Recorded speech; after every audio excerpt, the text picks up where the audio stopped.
Bueno, esta mañana vamos a ver, todavía vamos a tener ahí Primera de Pedro 4, 15, ténganlo ahí, ahorita vamos a leerlo,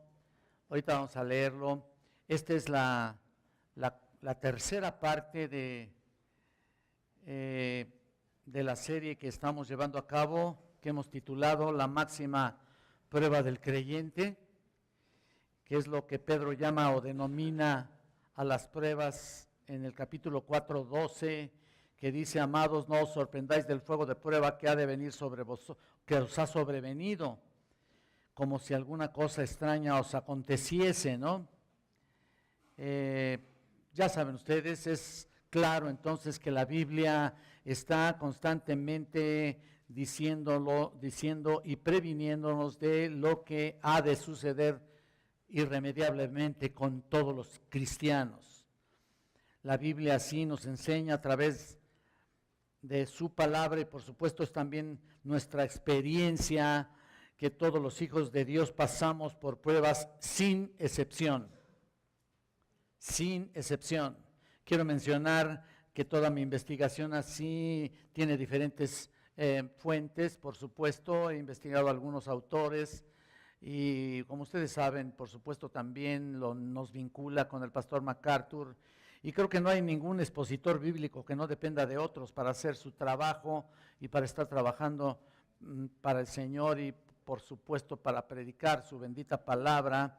Y toda esta estructura pues es el trabajo no solamente de otros, sino también el trabajo de estar investigando y llevando a cabo, investigando algunas cosas importantes en cada parte de la palabra de Dios. Esto es solo como una aclaración. Hemos dicho entonces que esta epístola de Pedro es básicamente un tratado sobre el sufrimiento cristiano. Lo hemos dicho, particularmente como un cristiano, o sea, como un cristiano sobre todas las cosas debe responder ante o en medio de las pruebas. Entonces, la última vez vimos como parte de nuestro trasfondo del estudio de esta epístola fue precisamente escrita por allá por los años 64 después de Cristo, si ustedes lo recuerdan, y por supuesto ese año se dirigió específicamente las pruebas tremendo hacia los cristianos.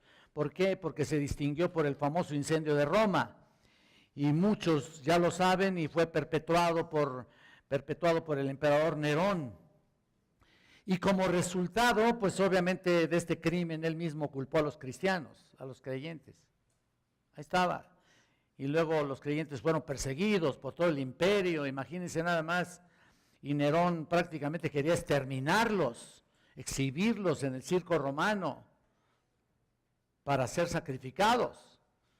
Y cuando hablo de exterminarlos o de exterminio, esto me recuerda el exterminio de judíos que planeó Hitler, no sé si se acuerden, por supuesto todo el mundo lo sabe. Se estima que más de 6 millones de judíos fueron asesinados, de entre ellos 3 millones eran polacos, 900 eran ucranianos, 900,000, 450,000 húngaros, 300,000 rumanos y 210 alemanes y austriacos. Y según algunos historiadores, parece que estos 6 millones, no solamente fueron estos, sino otros 6 millones de seres humanos, gitanos, prisioneros rusos, republicanos, españoles, disidentes políticos, homosexuales, fueron exterminados. Terrible, ¿no? Y como ves, parece que la historia repite estos hechos originados por un demente, ¿no? Casi siempre es originado por un demente. Definitivamente que es un loco, ¿verdad?, el que origine todo esto. Claro que a diferencia de los creyentes, a diferencia de los cristianos, de los que estamos estudiando, de los que creemos en Cristo, que hemos sido redimidos por la sangre del Cordero, definitivamente Dios tenía un tratamiento, hablando de estos hombres que estaban padeciendo. Dios tenía un tratamiento especial con judíos, pues para los cristianos, ¿no? Y había judíos, por supuesto, también. Entonces basta ver las Escrituras a través del tiempo, incluso cómo Dios había tratado a los judíos de alguna manera. Ustedes posiblemente lo saben, Él había permitido para ellos que pusieran la esperanza en el Mesías, pero los judíos rechazaron todo eso. No lo hicieron y constantemente Dios los reprendió con todo tipo de juicios a través de la historia y variados cautiverios, y así hasta llegar al holocausto que dijimos. Y será peor en la tribulación, ¿sabían? Juicios el cual nunca ha habido ni habrá jamás, dice la Escritura. Todo por apartarse del Dios vivo y verdadero. Pero eso no sucedía con los que Pedro estaba aquí mencionando, porque los que está mencionando aquí eran verdaderos hijos de Dios, aunque de todas formas había un propósito por el cual Dios permitía ese sufrimiento en los creyentes. Y como ellos, así nosotros, tenemos que reconocer que son necesarios estas pruebas. ¿Para qué? Para purificarnos. Y como decía al principio, las pruebas son la clave para nuestra vida cristiana, porque encontramos cómo glorificar a Dios por medio de ellas.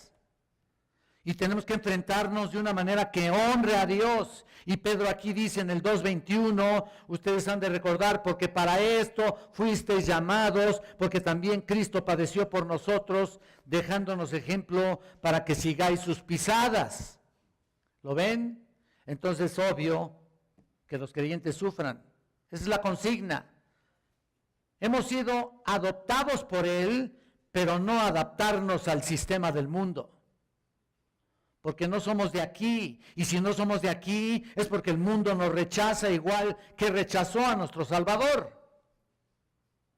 Y notamos constantemente la presión de una sociedad secular, de una sociedad humanista, sobre aquellos que valientemente deciden ser testimonio de Cristo Jesús. Lo que es ofensivo para el mundo es el hecho de que hay creyentes que deciden ser testigos del Señor. Vivimos en un territorio prácticamente como un campo enemigo. Es un campo enemigo. Este mundo está prácticamente minado, así como en la guerra.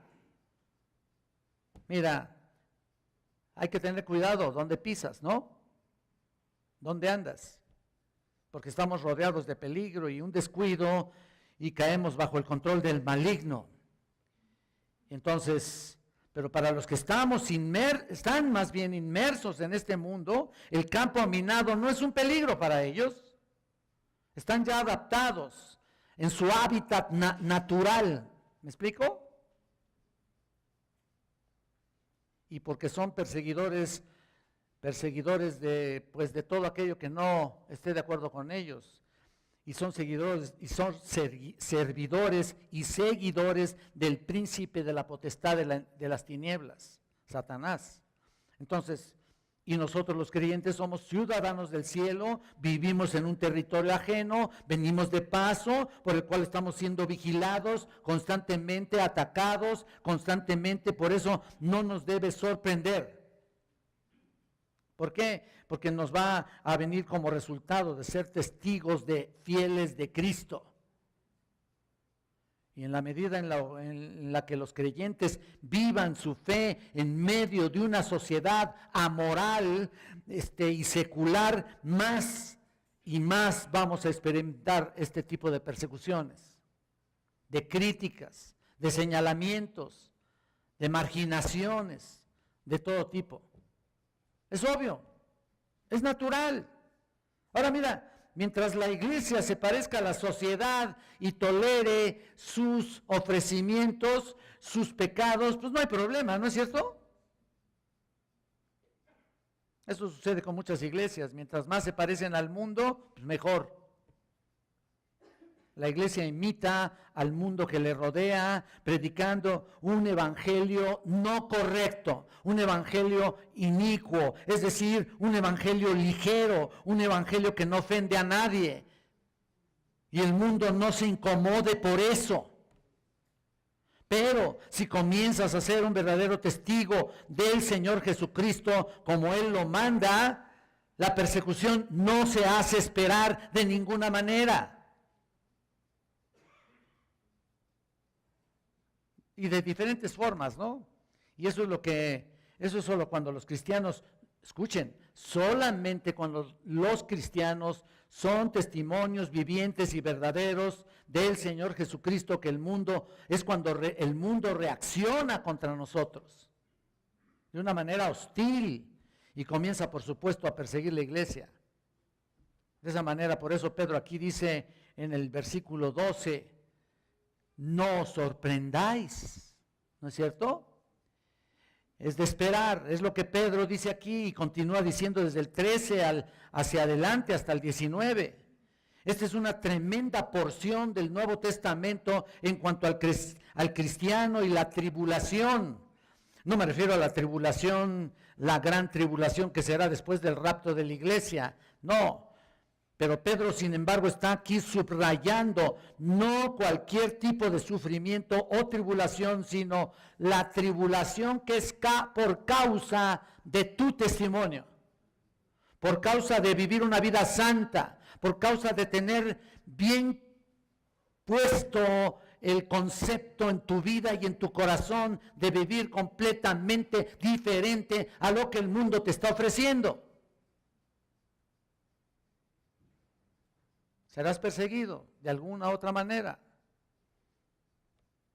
A esa tribulación se refiere. Noten lo que dice nuestro pasaje en el 2:20, por favor, miren. Más bien un poquito atrás. Mira lo que dice aquí Pedro. Pues, ¿qué gloria es si pecando sois abofeteados y lo soportáis? Mas si haciendo lo bueno sufrís y lo soportáis, esto ciertamente es aprobado delante de Dios. O sea, Pedro no está hablando de cualquier tipo de padecimiento. No, y lo vamos a ver. Está hablando del sufrimiento, la persecución que viene en la manera o en la medida que vivimos justamente de acuerdo a la palabra del Señor. Existen varias realidades que entonces debemos entender cuando esto sucede. La primera ya la vimos, ¿se acuerdan? Debemos esperar el sufrimiento, ese es el primer punto, la primera realidad que comienza, ¿dónde? Hasta en tu propia casa, ¿no es cierto? Ahí es parte integral del cristiano. Jesús lo prometió, en el mundo tendréis aflicción, ¿no? Esa es la garantía. El que quiera venir en pos de mí, niéguese a sí mismo, tome su cruz y ¿qué? Sígame. Lo cual implica estar dispuesto a sufrir por causa de Cristo. La cruz es un instrumento de muerte aquí, que no solo es morir a ti mismo cada día, sino que implica también sufrimiento, persecución, tribulación, al extremo que comienza desde tu casa. Y debes estar listo para dar tu vida en un momento determinado, tu vida por el Señor. Eso es tomar su cruz. Eso significa. No un cristianismo light, en el que pues todo te la vas llevando, ¿no? Sobrellevando. Vas a la iglesia porque va tu mamá, o tu familia, o tu papá, o tus familiares. Vas a la iglesia porque es para que no se enojen mis papás, ¿no? O mi esposo, o mi esposa. No, ese es un cristiano, y te gusta a lo mejor, pero no estás captando toda la enseñanza en general de lo que Cristo te quiere enseñar en su bendita palabra y vives un cristianismo light. Eso no es así. Todavía creo que no sabemos realmente lo que es sufrir por Cristo. En serio, en serio. Estoy convencido y cada día me doy cuenta que no sabemos todavía, o mejor dicho, no hemos sufrido realmente como debemos sufrir. No creo que estemos conscientes todavía de eso. Todavía no hemos pasado por etapas realmente difíciles como la pasaron todos estos hermanos que estaban en esta parte. No quiere decir que tengamos que hacerlo, que vivirlo, pero de todas maneras hay ciertos factores que son tan importantes que nos ayudan a ser lo que Dios quiere que seamos y lo que quiere tratar contigo, lo que quiere señalar contigo, descubrir exactamente lo que Él quiere de ti, entender realmente por qué están sucediendo estas pruebas en tu vida. ¿Para qué? Hace mucho conté una ilustración que tal vez algunos se acuerden. Un amigo incrédulo, dice, le preguntó un día a un herrero cristiano, ¿cómo es que tu Dios en el que crees tan fervorosamente te puede afligir así? Tú siempre has dicho que te ama, que es misericordioso, ¿por qué entonces te aflige tanto? Francamente no comprendo cómo puedas cantar en medio de las luchas de tu vida cuando siempre estás golpeado y afligido y estás pasando por diferentes situaciones tan terribles. Mi amigo, contestó el herrero, tú no sabes algo importante que yo sé, dice. Mira, de la misma manera que el hierro está en el yunque y también completamente en mis manos, así estoy yo en las manos de Dios. Tomo un pedazo de hierro, lo pongo en el fuego hasta quedar al rojo vivo y entonces sobre el yunque lo golpeo, lo doblo, lo raspo, le doy la forma que yo quiero hasta convertirlo en un utensilio útil que prestará buenos servicios por mucho tiempo. Y así mi oración a Dios es, Señor, méteme al fuego cuantas veces quieras con tal de hacerme un objeto útil para servirte. Fin de la cita. Así que ahí tienen ustedes. El Señor, eso es lo que nos garantiza. Antes que pienses en sus promesas, porque nos encanta pensar en las promesas, ¿eh? Y hay predicaciones, pero muchas iglesias están predicando de las promesas. Puros promesas, puros beneficios. Bueno, pues ¿sabes qué? Esta también es una promesa. Solamente que es adversa a lo que tú crees, a lo que tú piensas. Mira, eso es lo que nos garantiza y seguirá siendo hasta que se cumplan sus objetivos para doblegar tu ego, tu orgullo, tu carácter. Nadie escapa. Nadie escapamos. Y gracias a Dios por eso, ¿no? Porque los creyentes que han sufrido y entienden lo que es sufrir por el Señor son un testimonio verdadero y tienen un impacto esencial en la sociedad en la que están viviendo. Por eso es que, a pesar del sufrimiento, dice el versículo 13, gozaos. ¿Lo notan? Es difícil eso. Realmente es muy difícil. Regocijarnos cuando las cosas van mal. ¿Por qué debemos gozarnos? ¿O por qué debemos regocijarnos? Porque somos participantes de los padecimientos de Cristo, por eso. No solamente el Señor nos concedió tener fe en Él, sino como dice Filipenses 1:29, también nos concedió padecer por Él. Ese es nuestro muy particular regocijo, hermanos. Pero nos regocijaremos más, por supuesto, en su manifestación, en su gloria. ¿Te acuerdas que hablábamos también la semana pasada? Nos gozamos muchísimo más cuando Él venga por nosotros, cuando venga por su iglesia y estemos con el Señor toda la eternidad. ¡Qué maravilla!, ¿no? Si es que hemos pasado por el sufrimiento en esta tierra. Bueno, entonces ya vimos dos características de cómo sacar provecho espiritual cuando vienen los sufrimientos. El cristiano debe esperar la prueba. Número 2, el cristiano debe regocijarse en la prueba. Y ahora estamos ya en la tercera y vamos a ver cuando la prueba viene, el cristiano debe evaluar la causa de la prueba o el sufrimiento. Otra vez, el cristiano debe evaluar la causa de la prueba o el sufrimiento, en el versículo 15. Y vamos a leerlo, dice, así que ninguno de vosotros padezca como homicida o ladrón o malhechor o por entremeterse en lo ajeno. Hasta ahí.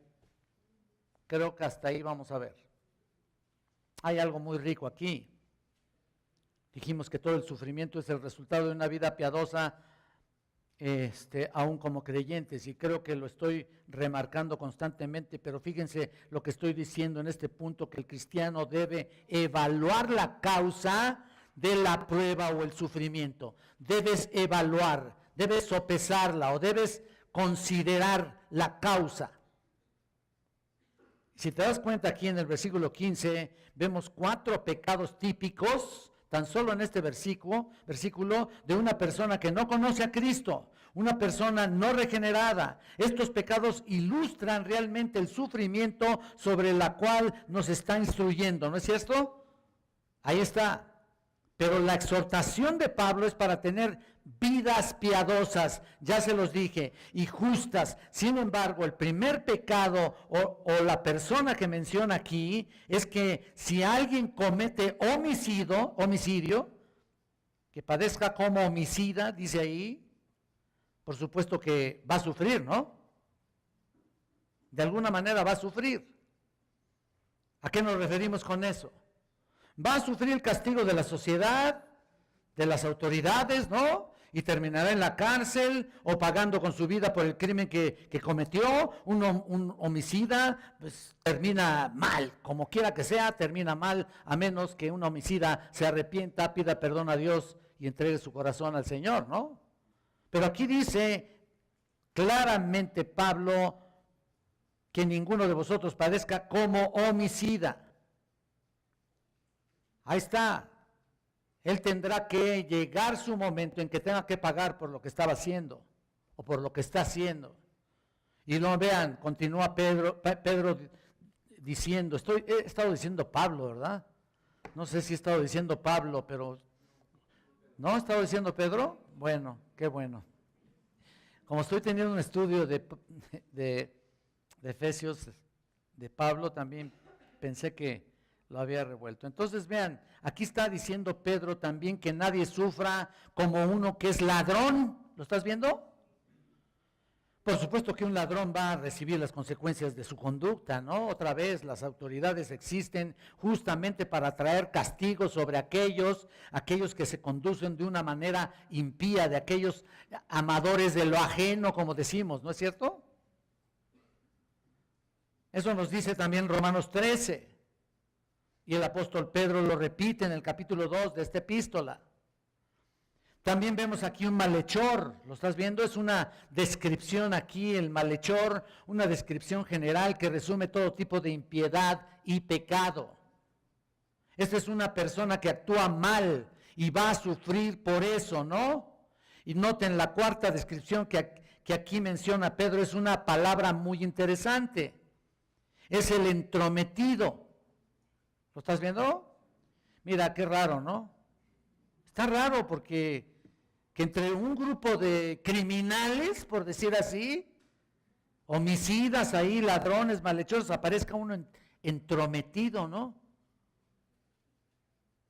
Como que, pues no es para tanto, ¿no? Mi querido Pedro, mira, para nosotros un entrometido no está en la categoría de ladrón, homicida o del criminal. Entonces tenemos que descifrar un poquito lo que aquí está diciendo Pedro. ¿A qué se refiere? Bueno, noten lo que dice el texto. Así que ninguno de vosotros padezca. ¿Sí lo estás viendo? La Biblia de las Américas dice, nadie sufra como entrometido, hablando del entrometido acá. Es la única vez que aparece esta palabra en todo el Nuevo Testamento. No hay ninguna otra parte donde la encuentres, ¿sabían? Entonces hay un desafío para interpretar lo mejor posible esta palabra. Algunos dicen que se refiere a una persona que se mete en lo que no lo llaman, en lo que no le incumbe, en lo que no le importa, pues. ¿No? Bueno, algunos dicen que es eso, pero digo, puede ser, o sea, un metiche, ¿no?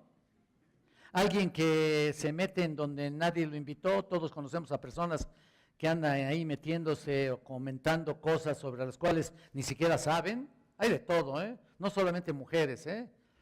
Hay también hombres así, chismosones, metiches. Pero ahí están ellos. Conocemos gente así y son molestas. Y de repente llegan a mis oídos de personas que están metiéndose en los asuntos que no le incumben y yo no les digo nada, solamente oro por ellos, pero también espero aclararlo luego, como en este caso.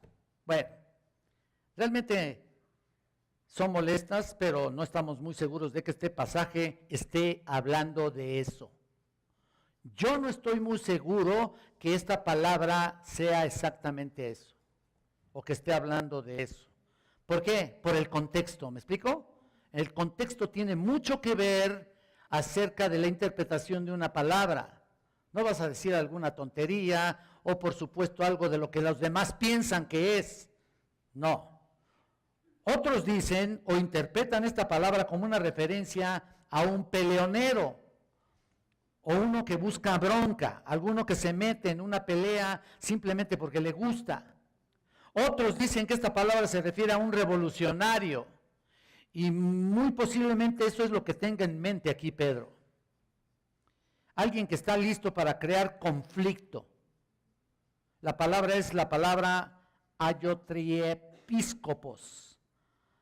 Ayotriepiscopos. O sea, sabemos que episcopos pues es una palabra en referencia a un pastor supervisor, un obispo de la iglesia, ¿no? Que la palabra obispo ya no se debe usar, pero ustedes saben que las iglesias tradicionales lo siguen usando, ¿no? En realidad es episcopos, pero en realidad se refiere a iglesias cristianas, ¿no? Podemos dividir esta palabra, ayotriepiscopos. Vamos a dividir esta palabra. En primer lugar vemos ayotrios. Ayotrios significa perteneciente a otro, para que ustedes más o menos vayan captando, como dice en 2 Corintios 2:15. Y episcopos, el supervisor, ¿no? La Biblia de las Américas tiene una nota ahí que dice que es uno que espía los asuntos de otras personas. Ayotriepiscopos. Eso es literalmente lo que quiere decir. Se puede decir que es uno que entra en una iglesia que no es la suya y comienza a meterse de tal forma que es como un tipo de espía, a ver qué es lo que está pasando aquí, ¿no? Tal vez está viendo y observando desde los pastores hasta la última oveja que está aquí, ¿no? Bueno, entrometiéndose en todas partes. Porque si fuera la iglesia de él, no llevaría la palabra ayotrios, que significa perteneciente a otro. ¿Sí? ¿Me explico? Entonces ahí está uno que está ayotreando, por decir así.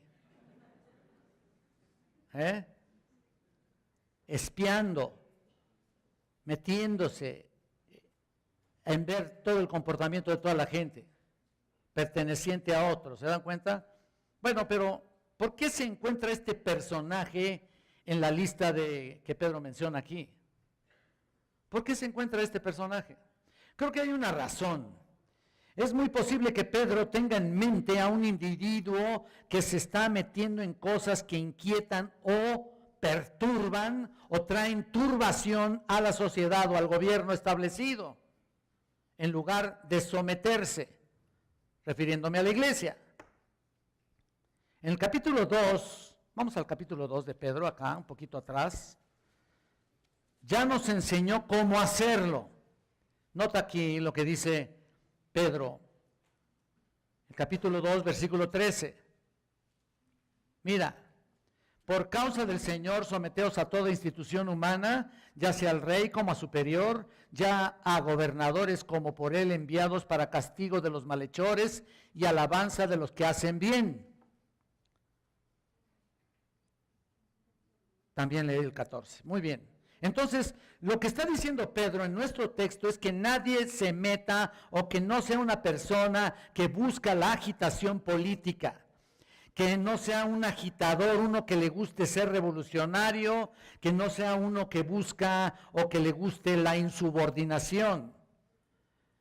A eso se refiere, en lugar de someterse a Dios como Dios manda, ¿no? Si alguien se entromete en asuntos políticos que tienen el objetivo de trastornar y causar disturbios, y muchas veces división, va a recibir una ira santa, una ira justa, ¿no? Y lo condena por las autoridades. En primer lugar, es condenado por las autoridades. No importa en qué gobierno esté. Es interesante que en el Nuevo Testamento nunca se pone aparte de ningún partido político ni de ningún gobierno, gracias a Dios.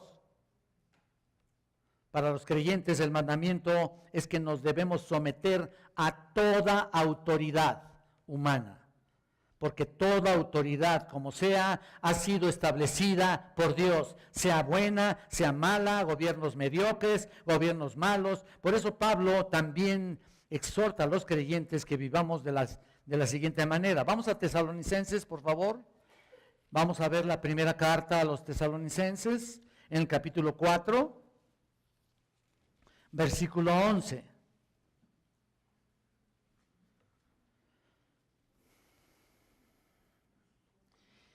Y dice aquí Pablo, ahora sí es Pablo, y que procuréis tener tranquilidad y ocuparos en vuestros negocios y trabajar con vuestras manos de la manera que os hemos mandado.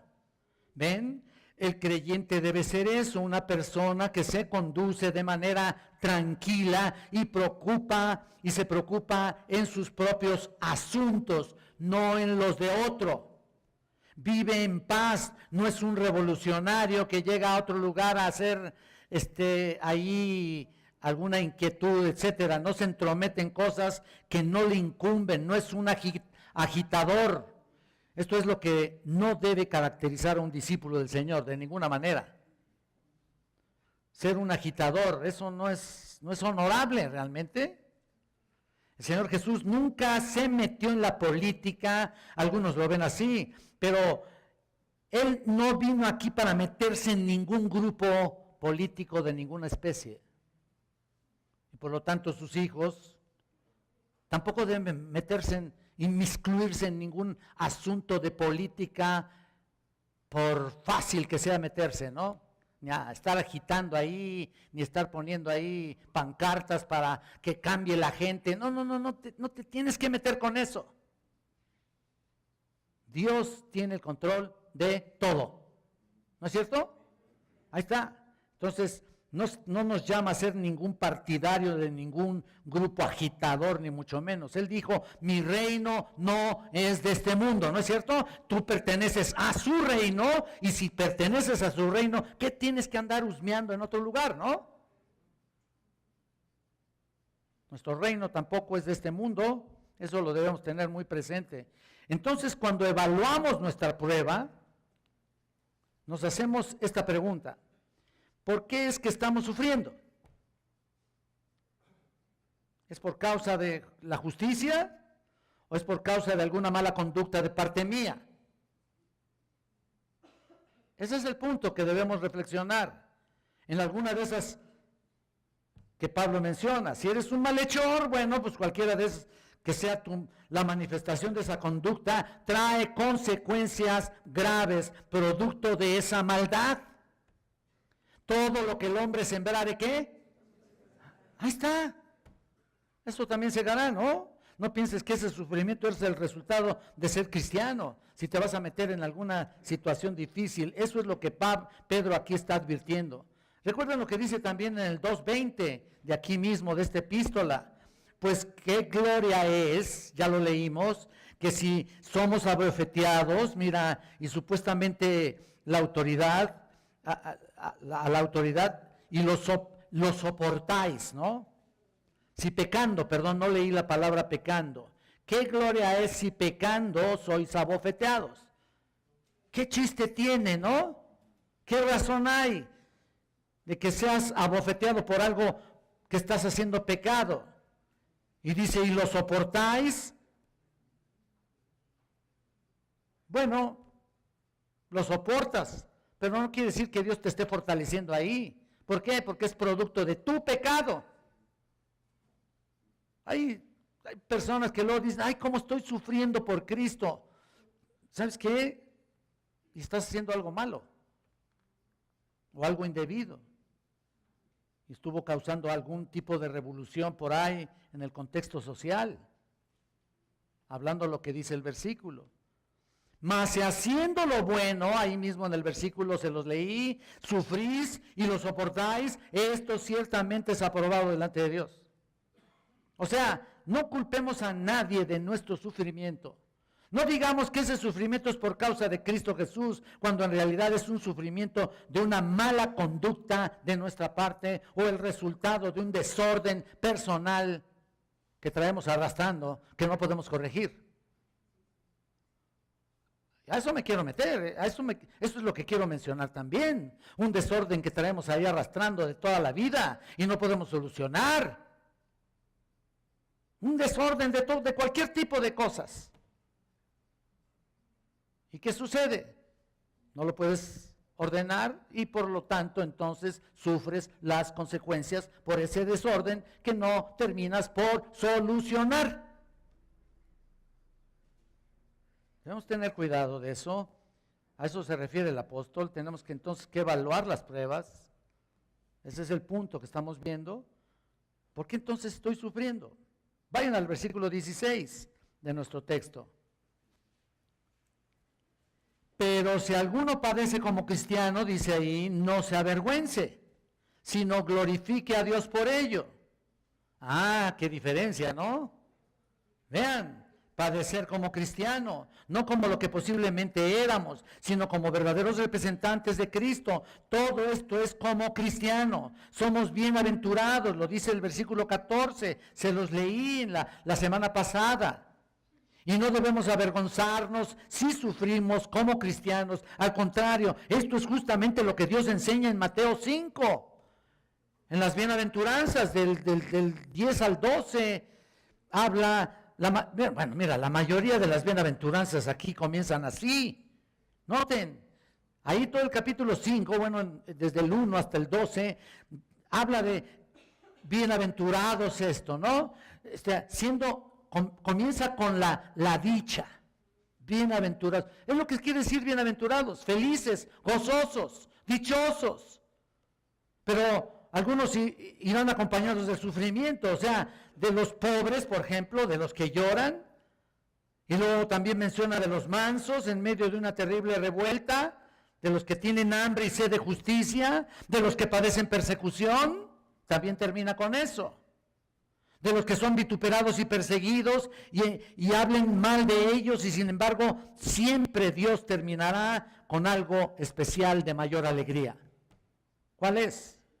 Los que son consolados, los que recibirán la tierra por heredad, los que serán saciados, los que alcanzarán misericordia, los que verán a Dios. Todo ese final de las bienaventuranzas, del 5, del 1 al 12, el final pertenece a cuando estemos con Él en su gloria. ¿Por qué? ¿Sabes qué? Cuando reciban la tierra por heredades, hasta cuando estemos con el Señor, van a ser enjugada toda lágrima, dice la Escritura en Apocalipsis, cuando tus penas terminen. ¿Cuándo? ¿Aquí? Cuando estemos con Él. ¿Te das cuenta? Hasta entonces, los que serán saciados. ¿Hasta cuándo? Hasta cuando estemos con Él. Los que alcanzarán misericordia, hasta cuando estemos con Él. Los que verán a Dios, pues también allá, ¿no?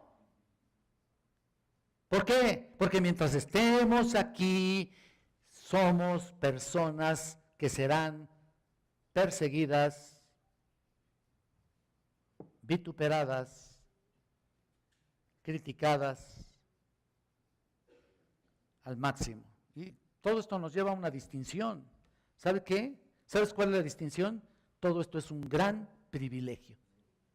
Un gran privilegio. El sufrimiento por ser cristianos entonces no debe traer vergüenza, sino bienaventuranza. Y si lo notas como concluye Pedro en el versículo 16 aquí, sino glorifique a Dios por ello. ¿Lo ves? Entonces, si alguno padece como cristiano, sufre por ser cristiano, ¿sabían que el nombre de cristiano fue inicialmente como un tipo de apodo? ¿Sabías eso? Era un apodo burlón. en realidad. Y a veces despectivo, particularmente de los judíos, para con los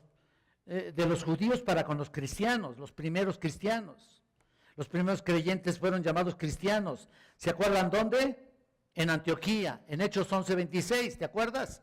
Que llegó un momento en que se llamaron así por primera vez, cristianos. Al inicio ese nombre cristiano era para burlarse. Como decir, oh, cristianos, con un tipo despectivo, ¿me explico? Eso es lo que la historia nos lo dice, no precisamente las escrituras. Los historiadores es precisamente lo que nos dice. Con el tiempo ese adjetivo cristiano se convirtió en una marca de orgullo, por supuesto orgullo sano para los creyentes, y naturalmente lo llevaban con una etiqueta de orgullo. Somos cristianos, la cual implicaba somos seguidores de Cristo Jesús. ¿Y qué implicaba? Sufrir por Él. ¿Somos discípulos de Cristo? ¿Sufres por Él? ¿Somos como el Señor Jesús? Claro que sí. Eso traía orgullo y distinción en medio de un mundo impío. Ahí está, lo cual ahora eso casi no se ve. Sinceramente. Este era el orgullo sano, lo cual implicaba obediencia, que a su vez es y será el modelo para ser como Él, llegar a ser como Cristo. No estoy diciendo en su deidad de ninguna manera, para seguir su ejemplo en todos los sentidos. Ese es nuestro estándar, es Cristo, no es Pablo, no es Pedro, no es Juan, no es ninguno de los apóstoles. El estándar principal es Cristo. Él estableció perfectamente la línea para imitarlo a Él. Si es que quiere sufrir por Él. Mira lo que dice aquí en el 2:21. Ve al 2:21 también.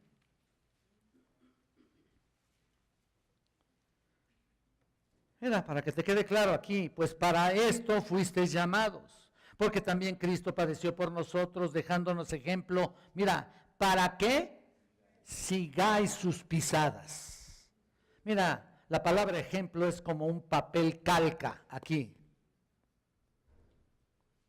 Dejándonos ejemplo. Es un papel calca. Tú puedes estar remarcando encima de algo que ya ha sido escrito o dibujado, ¿no es cierto? Entonces, abajo queda algo igual o parecido o casi idéntico, ¿no? Así que para eso fuimos llamados, para ser iguales que Cristo. Eso es lo que significa ejemplo, dejar perfectamente bien estampado en tu vida que tú debes ser igual que Cristo o llegar a ser igual que Cristo. Para eso fuimos llamados. Porque si tú ves que más tarde se convirtió entonces, como ya dije, en un emblema de orgullo. Si sufrimos como cristianos, entonces somos bienaventurados y glorificamos a Dios. Bueno, en el versículo 17, Pedro nos da una buena razón por la cual el sufrimiento y persecución como cristianos se debe evaluar como algo de dicha, como algo dichoso. Versículo 17, mira lo que dice, porque tiempo es, 4:17, porque es tiempo de que el juicio comience por la casa de Dios. Y si primero comienza por nosotros, ¿cuál será el fin de aquellos que no obedecen al Evangelio de Dios? Mira, la primera frase, porque es tiempo de que el juicio comience por la casa de Dios. Esa oración completa me llama mucho la atención. Es un versículo muy interesante. Pedro está diciendo que si sufrimos como cristianos por causa de llevar el nombre de cristianos, debemos gozarnos y glorificar a Dios. Porque vimos 3 razones, ¿se acuerdan? Número 1, porque somos participantes de los padecimientos. 2, porque el Espíritu Santo reposa en nosotros. Y 3, estamos acumulando mayor recompensa para la gloria futura. Pero aquí nos dice una cuarta razón, que es también como una señal de que Dios está juzgando a los suyos. ¿Qué quiere decir aquí Pedro? Esto de que el juicio comience por la casa de Dios. ¿Qué es lo que quiere decir? Es interesante esta frase.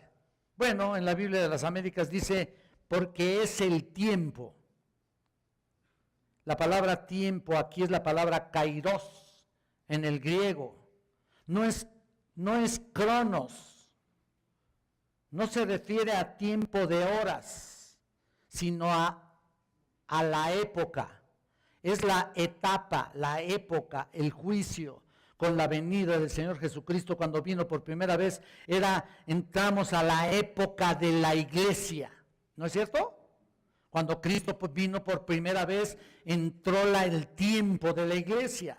Cristo vino y sufrió, y este fue el comienzo de lo que se le llama los últimos tiempos. Así que cuando tú escuches hablar de esta frase, últimos tiempos, se refiere a que vivimos en esta última época. La primera venida de Cristo inició en la época de los últimos tiempos, y nosotros como iglesia cristiana nos encontramos en esa época hoy hasta que el Señor venga por su iglesia, hasta que el Señor venga por nosotros. Y Pedro está diciendo que esta época, este tiempo es un tiempo de juicio que ya comenzó para la iglesia.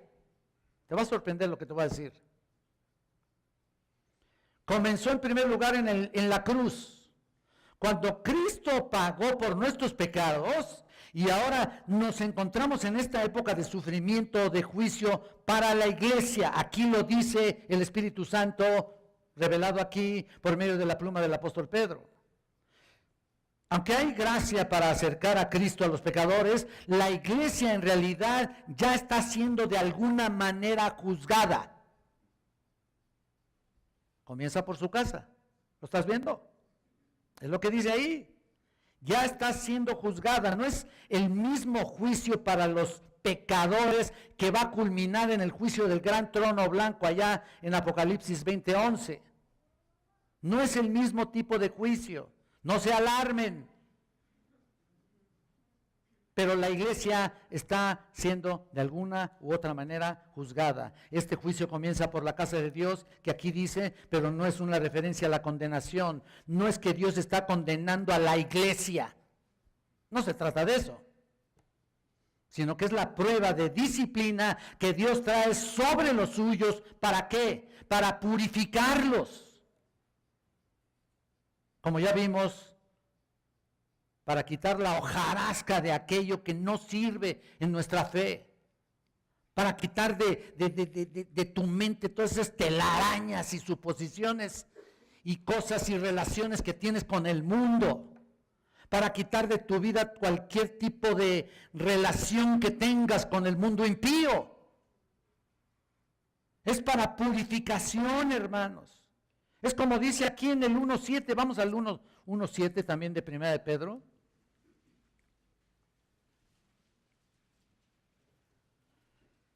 Mira lo que dice aquí, para que sometida a prueba vuestra fe, mucho más preciosa que el oro, el cual aunque perecedero, se prueba ¿con qué? Fuego, sea hallada en alabanza, gloria y honra cuando sea manifestado Jesucristo. Está hablando de la prueba de nuestra fe, más preciosa que el oro, entonces se tiene que purificar. Se prueba con fuego. ¿Se das cuenta? Y si pasas por el fuego, entonces hay purificación. ¿No? El fuego todo lo purifica. Y si te vas otra vez al capítulo 4, ve en el versículo 17, cuando dice en la parte, y si primero comienza con nosotros, ¿cuál será el fin de aquellos que no, qué? Que no obedecen a Dios, el evangelio de Dios. ¿Cuál será? Vean lo que está diciendo. Este es el juicio que Dios está haciendo sobre su iglesia, que es necesario para purificarla, ¿no? La iglesia tiene que ser purificada de toda contaminación, y noten, Dios primero juzga a los suyos para hacerlos más santos, más puros, más comprometidos, más entregados, más consagrados, no que anden picándole aquí, aquí, allá, más comprometidos. La iglesia tiene que ser purificada de todo tipo de contaminación. Y noten, Dios primero juzga a los suyos para purificación y más tarde sucederá que juzgará a quienes, a los impíos para condenación. Primero a los suyos para purificación y después a los impíos, al resto del mundo que no haya obedecido al evangelio de Dios. Es lo que dice aquí. Cuando Cristo venga y retribuya a los impíos lo que se merecen, entre tanto, en esta época el Señor está juzgando a los suyos para purificación. Él lo está haciendo. De eso nos habla Segunda de Tesalonicenses. Vayan allá, por favor.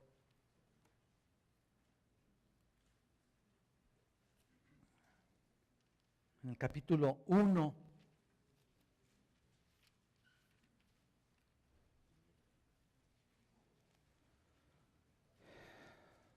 Cuando habla de ese juicio venidero, estaba hablando a los creyentes que estaban sufriendo allí también. Dice, por ejemplo, en el versículo 5, vean, Segunda de Tesalonicenses 1, versículo 5, esto es demostración del justo juicio de Dios para que seáis tenidos por dignos del reino de Dios, por lo cual asimismo padecéis. Mira, desde el principio, desde el 4, tanto que nosotros mismos nos gloriamos de vosotros en las iglesias de Dios por vuestra paciencia y fe en todas vuestras persecuciones y tribulaciones que soportáis. Igual, parece que se puso de acuerdo aquí con Pedro. Bueno, hay un mismo espíritu, ¿no? El mismo espíritu de Dios está trayendo la misma información hacia las iglesias, en este caso. Noten eso, que los creyentes estaban sufriendo por ser parte del reino. Y vean el 6, ahí mismo. Porque es justo delante de Dios pagar con tribulación a los que os atribulan. Y a vosotros que sois atribulados, daros reposo con nosotros cuando se manifieste el Señor Jesús desde el cielo con los ángeles de su poder, en llama de fuego para dar retribución a los que no conocieron a Dios ni obedecen al evangelio de nuestro Señor Jesucristo. Hoy es lo mismo. Qué impresionante, ¿no? Los cuales sufrían pena de eterna perdición, excluidos de la presencia del Señor y de la gloria de su poder. Noten que a partir del versículo 8 aquí, lo que estamos leyendo, ya está hablando de los que van a recibir la retribución de aquellos que no quisieron conocer a Dios y aquellos que escucharon el evangelio de nuestro Señor Jesucristo y no le obedecieron. En otras palabras, no prestaron atención. Oyeron y vienen a la iglesia y salen igual y siguen su camino y hacen lo mismo de siempre. No obedecen. Justamente quizá Dios quiso decirles algo en particular el día que llegaron aquí y se salieron, se dieron la media vuelta, se salieron, igual su vida como estaba. No obedecieron. Y Dios les estaba señalando algo, ¿no? ¿O no te señala a ti algo el Señor todas las mañanas? Pero sinceramente, cuando vienes, ¿te habla el Señor o no? No obedecieron. No prestaron atención. Estos son los que serán condenados para siempre. Si no se arrepienten antes, si no se arrepienten de sus pecados antes, si no le entregan su vida a Jesucristo antes, si no abren su corazón y le reciben como su Señor y Salvador para que dirija sus vidas y anden, realmente dejen de andar desordenadamente en todos sus procederes. No quieren. Yo a veces les digo, miren, mejor ni vengan, porque peor va a ser el juicio para ti, que has escuchado, he escuchado y nada has hecho. No te has entregado. ¿Sabes qué? Recomiendo mejor que no vengan. Será peor el castigo en el día del juicio delante del gran trono blanco que dice Apocalipsis 20:11. Pero noten algo. Entonces, Pablo se refiere a los cristianos hasta el versículo 7. y a vosotros, dice, todavía estamos en segunda de Tesalonicenses. Pero a partir del versículo 8, noten que son todos los demás. ¿Se dan cuenta o no? Noten que son todos los demás, los que no conocieron a Dios, haciendo una clara comparación y una clara distinción, que aunque la iglesia tiene que ser purificada, incluso pasar por el fuego de la purificación, incluso pasar por el fuego de la prueba, los impíos pasarán por el fuego de la condenación, y que es una gran tristeza. Dos referencias ineludibles. Y aunque hay tristeza a veces en mi corazón, para algunos que han escuchado y no se entregan, ya no es cosa mía, sinceramente. Ni es cosa de ustedes, por aquellos que han orado, ¿no? Es obra del Señor. Y aquí yo les invito a reflexionar en algo, hermanos. Cristo está haciendo un trabajo especial con su iglesia. ¿Desde cuándo? Desde la predicación de Juan. Ya mencionaba que aquí estamos viendo segunda de Tesalonicenses. Y en Lucas 3:17 dice, su aventador está en su mano y limpiará su era y recogerá el trigo en sus graneros y quemará la paja en fuego fuego que nunca se apagará. Ya desde acá, desde Lucas, vean ustedes, cada aspecto, escuchen, cada detalle, cada pecado, Dios lo tiene que limpiar, y si tiene que pasar por el fuego purificador tendrá que doler.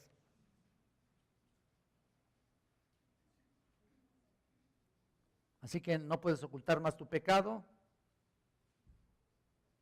lo tienes que confesar. Si no quieres sufrir la disciplina del Señor o llegar al juicio del gran trono blanco. Como dije, muchos piensan que están sufriendo por Cristo, pero no. Están sufriendo porque no quieren darse cuenta de su pecado. Pecado de orgullo, vanidad, al considerarse limpios, pecados ocultos que Dios tiene que forzar al creyente. Escucha esto, a veces Dios tiene que forzar al creyente para que lo confiese, para que lo sane, para que lo purifique, para que esté de acuerdo a lo que Él ha planeado, no lo que tú y yo pensemos, no lo que tú y yo planeemos de nuestra vida. No, aquí no es de que ya soy mejor persona cada día. ¿Qué es eso? Si Dios no ha hecho la obra, si Dios no ha hecho, no ha limpiado tu era, que básicamente es tu contenido, ¿sabes qué? Tú no puedes limpiarlo de ninguna manera. No lo puedes hacer. No tienes las facultades. No tienes el poder. No tienes la fuerza. No estás facultado para limpiarte a ti mismo. Cristo tiene que hacer la obra. Así que es mejor que te rindas de una vez, le entregues tu vida a Cristo y le pidas perdón por tus pecados, reconocerlo como tu Señor y Salvador, que Él es el que hizo la obra en la cruz del Calvario, y recibirlo. Y aquellos cristianos que están sufriendo, glorificar al Señor por lo que está haciendo en tu vida. Porque si no te está pasando nada, si tú dices que eres cristiano y no estás pasando por una prueba, un sufrimiento, o no estás padeciendo en ninguna manera, pero nada, entonces es muy probable que no seas cristiano. Porque está bien marcado aquí todo lo que leímos, todo lo que vimos, todo lo que explicamos. El cristiano tiene que padecer por causa del nombre de Cristo.